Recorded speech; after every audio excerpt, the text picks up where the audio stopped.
Hey there. I'd like to tell you about a popular Facebook page called Humans of New York.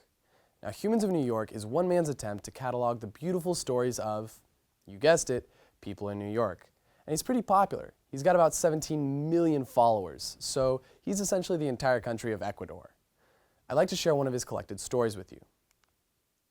I tried to fight it at first. I told myself it was all in my mind. I went to experimental trials. I did mental exercises. None of it worked. If you tell me a name, I'll forget it in 5 minutes. 1 minute, actually. They have a few medicines, but the effects are negligible, so I don't even bother with the doctor anymore. I read as much as I can, so I can hold on to words and spelling for as long as possible.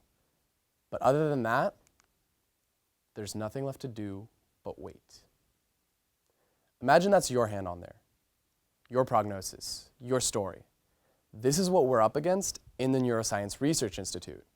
Over the next 2 decades, the number of Americans with Alzheimer's disease is projected to double to nearly 8 million. That's the entire country of Israel. We've got a lot of work to do. We need to know more. Fortunately for us, we've got a good lead. If we are going to have any hope of understanding what is killing these brain cells, we need to know what might be involved. Tau is a protein expressed primarily in the brain. It stabilizes the skeletons of your brain cells.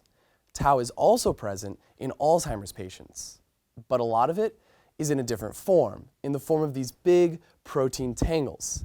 If you've ever put a pair of earbuds in your pocket, you know exactly what this looks like. Now, some proteins can link up and form something called a dimer.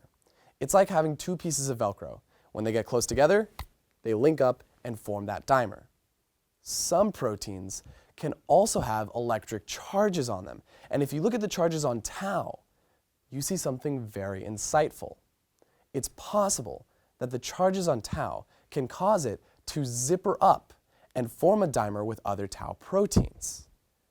This is big. Some proteins form dimers in order to function properly.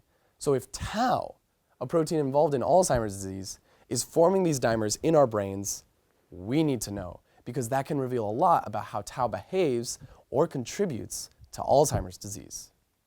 This is where I come in.